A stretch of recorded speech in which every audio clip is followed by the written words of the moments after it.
মক্কার কাফিররা আল্লাহরে বিশ্বাস করতো, আপনিও আল্লাহরে বিশ্বাস করেন যে যারা আল্লাহর বিধান দিয়ে বিচার ফায়সালা করে না তারা কাফের, জালেম, ফাসেক। আল্লাহর ঘোষণা মোতাবেক আমরা কি? মুনাফিক। কাফের। কাফের না? এখন বুঝছেন মাইর খাওয়ার কারণটা কি? বুঝছি। প্রশ্নটা হচ্ছে পৃথিবীতে আমরা 200 কোটি মুসলমান, নামাজ, রোজা, হজ, যাকাত সবই আমরা করি, তারপরেও কেন এত জুলুম, নির্যাতন, অশান্তি? তার কারণটা কি? আচ্ছা, সুন্দর একটা প্রশ্ন করছেন যে আমরা 200 কোটি মুসলমান, আমাদের আমলের অভাব নাই, তারপরে আমরা আসলে লাঞ্ছিত, বঞ্চিত, অপমানিত, আমরা মার খাচ্ছি কেন? হ্যাঁ, আচ্ছা, বিষয়টা হচ্ছে আমরা নামাজ পড়তেছি, রোজা রাখতেছি, আমাদের হাজির অভাব নাই, হাফেজের অভাব নাই, তারপরে আমরা লাঞ্ছিত হইতেছি সমগ্র পৃথিবীতে। এর মূল কারণটা হচ্ছে আমরা আমল ঠিকই করতেছি কিন্তু আমাদের ঈমান নাই। কথাটা একটু কঠিন হইলেও বাস্তবতা এটাই।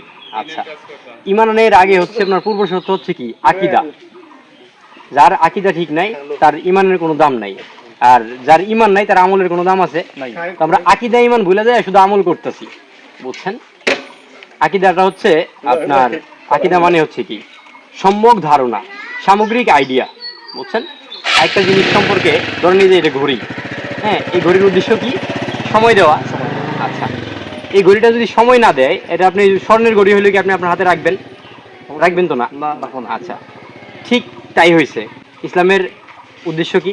শান্তি দেওয়া। যে সমাজে ইসলাম থাকবে সেই সমাজে কি? শান্তি থাকবে। কিন্তু আজকে সমগ্র পৃথিবীতে মুসলমানরা অশান্তির মধ্যে আছে। এর মূল কারণ আমরা আকীদা ভুলে গেছি এবং ঈমান আমাদের ঠিক নাই। ঈমানটা কি?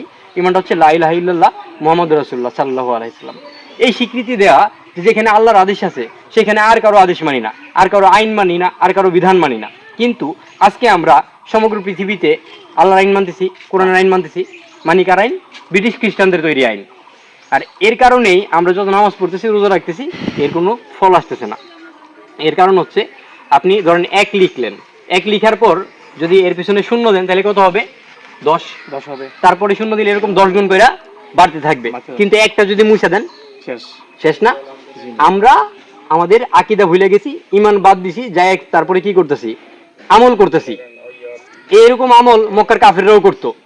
মক্কার কাফিররা কোনো কিছু আল্লাহর নামে শুরু করছি, নাম রাখতো আব্দুল্লাহ, তার মানে কি তারা আল্লাহরে বিশ্বাস করতো? আপনিও আল্লাহরে বিশ্বাস করেন। আল্লাহরে বিশ্বাস করার সাথে সাথে তারা কি করতো? শিরক করতো, 360টা মূর্তির পূজা করতো। তো আমরা কি করতেছি? আমরা ব্যক্তিগত জীবনে আল্লাহরে আল্লাহু আল্লাহু করতেছি, নামাজ পড়তেছি, রোজা রাখতেছি, মাসে বছরে একদিন আমরা গরু কুরবানি দিতেছি, জবাই করে গরুর গোশত খাচ্ছি, পারলে হজও করতেছি। কিন্তু জাতিগত জীবনে আমরা কি? আল্লাহর হুকুম বিধান কিচ্ছু মানতেছি না।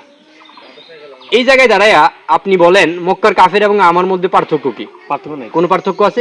আল্লাহ পবিত্র কোরআনে বলতেছেন সূরা মাইদার 44, 45 এবং 47 নং আয়াতে যে যারা আল্লাহর বিধান দিয়ে বিচার ফায়সালা করে না তারা কাফের, জালেম, ফাসেক। আল্লাহর ঘোষণা মোতাবেক আমরা কি? মুনাফিক। কাফের। কাফের না? এখন বুঝছেন মাইর খাওয়ার কারণটা কি? বুঝছি। ওই মাইর খাওয়া থেকে যদি মুক্তি পাইতে চান তাইলে সকল দলাদলি বাদ দিয়া, মারামারি বাদ দিয়া, সকল তন্ত্রমন্ত্র বাদ দিয়া আল্লাহর বিধানে ফিরে আসতে হবে। আপনি আল্লাহর কোরআন দিয়ে, আল্লাহর জীবন ব্যবস্থা দিয়ে আপনার জীবন পরিচালনা করবেন, তাইলেই আপনি এই মায়ের থেকে বাঁচবেন, শান্তি পাবেন। তখন আপনি নামাজ পড়লে নামাজে কাজে আসবো। কাফেরদের জন্য কি নামাজ? কাফেরদের জন্য তো নামাজ না, নামাজ হচ্ছে মুমিনদের জন্য। তাহলে মুমিন হইতে হবে। আল্লাহ পবিত্র কোরআনে সূরা হুজরাতের 15 নম্বর আয়াতে বলতেছেন মুমিন তারাই যারা আল্লাহ রসুলের উপর ঈমান আনার পর আর কোনো সন্দেহ পোষণ করে না, নিজের জীবন এবং সম্পদ দিয়ে আল্লাহর রাস্তায় জিহাদ করে, সংগ্রাম করে, তবেই হচ্ছে সে মুমিন, সত্যনিষ্ঠ মুমিন। মুমিন হন, শান্তি পাবেন, মুক্তি পাবেন, তাছাড়া মুক্তির কোনো উপায় নাই। বুঝছেন ব্যাপারটা? অসংখ্য ধন্যবাদ আপনাকে। জি, আপনাকেও ধন্যবাদ।